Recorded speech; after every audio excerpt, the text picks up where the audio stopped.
1799 में 4 degree temperature पे 1 litre पानी को 1 kg की डेफिनेशन बना दिया था। अब ऑब्वियसली पानी तो एक रिलायबल चीज़ थी नहीं, तो उसको सेम ईयर में एक प्लैटिनम के ब्लॉक से रिप्लेस कर दिया।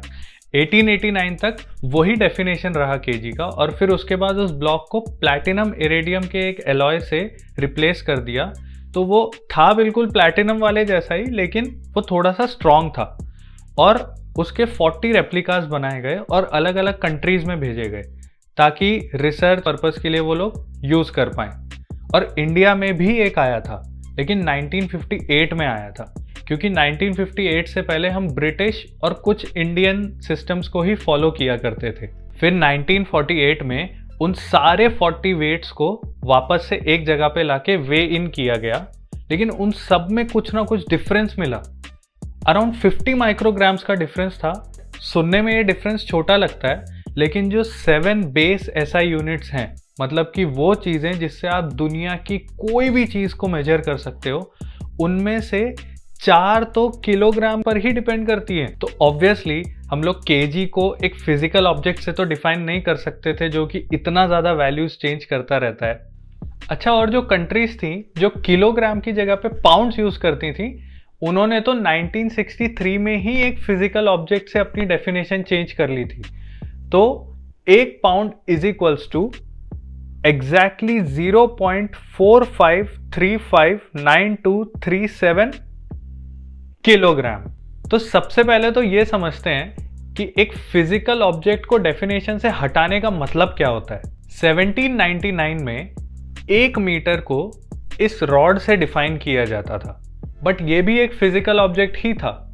तो उसको हमने हटा के अभी करंट डेफिनेशन ये बना दी है कि 1 metre is equals to distance travelled by light in vacuum in exactly 1/299792458 seconds।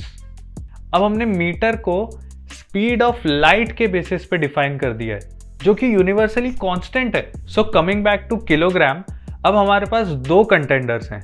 एक है केमिस्ट्री की तरफ से एवोगैड्रोज नंबर। तो सबसे पहले तो एवोगैड्रोज नंबर होता क्या है।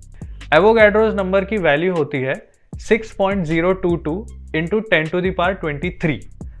तो अगर मैं ये बोल रहा हूं कि मेरे हाथ में 1 मोल ऑफ एटम्स हैं, इसका मतलब ये है कि मेरे हाथ में 6.022 इंटू 10⁻23 एटम्स हैं। तो अब मुझे बड़ा नंबर यूज करने की जगह सिर्फ 1 मोल बोलना है। बट एवोगैड्रोज नंबर में भी एक प्रॉब्लम है कि there are 6.022 into 10⁻23 atoms in 12 grams of carbon. अब क्योंकि यहां पे भी किलोग्राम यूज हो रहा है, तो एवोगैड्रोस नंबर भी एक अनरिलायबल वैल्यू हो गई। ऑस्ट्रेलिया में सेंटर फॉर प्रिसीजन ऑप्टिक्स के कुछ रिसर्चर्स ने एक तरीका निकाला। ये दुनिया की सबसे राउंडेस्ट चीज है। ये प्योर सिलिकॉन 28 एटम्स से बनी है, और इसका जो रॉ मटेरियल था उसकी कॉस्ट ही 8.5 करोड़ रुपए से भी ज्यादा थी। और ये इतना स्मूथ है कि अगर ये अर्थ के साइज जितना बड़ा होता तो इसकी सबसे गहरी खाई और सबसे ऊंचे पहाड़ के बीच में सिर्फ 14 मीटर्स का डिस्टेंस होता। बट अब क्वेश्चन ये है कि ये भी तो एक फिजिकल ऑब्जेक्ट ही है, तो इससे हम क्यों किलोग्राम को डिफाइन करना चाहते हैं। सबसे पहले हम ये जानते हैं कि इसको इतना स्मूथ बनाने की जरूरत क्या थी। इसको इतना स्मूथ इसीलिए बनाया गया ताकि प्रिसीजन से इसका डायमीटर हम लोग मेजर कर पाए।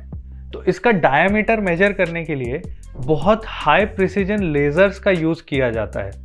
हम लोगों को डायमीटर का वॉल्यूम इस फॉर्मूला से मिल जाता है, और हम लोगों को बहुत प्रिसाइजली पता है कि कितने वॉल्यूम में कितने नंबर ऑफ एटम्स सिलिकॉन के आते हैं। उससे हम लोग नंबर ऑफ एटम्स इस स्फीयर में सिलिकॉन के कितने हैं वो भी पता कर सकते हैं। अब जब हमें नंबर ऑफ एटम्स पता चल गए, तो हम इस सिंपल से फॉर्मूला से, जिसमें 1000 मतलब 1 किलोग्राम, एवोगैड्रोस नंबर को एग्जैक्ट फाइंड आउट कर पाएंगे। पहले किलोग्राम से एवोगैड्रोस नंबर डिफाइन होता था, और अब एवोगैड्रोस नंबर से किलोग्राम डिफाइन होगा। क्योंकि एवोगैड्रोस नंबर एक यूनिवर्सल कांस्टेंट है, तो किलोग्राम भी एक कांस्टेंट बन जाएगा। अब अगर उस सिलिकॉन स्फीयर को भी कुछ हो जाता है तो भी कुछ फर्क नहीं पड़ता, क्योंकि हमने एवोगैड्रोस नंबर तो कैलकुलेट कर ही लिया है। अब ये तो था केमिस्ट्री का तरीका।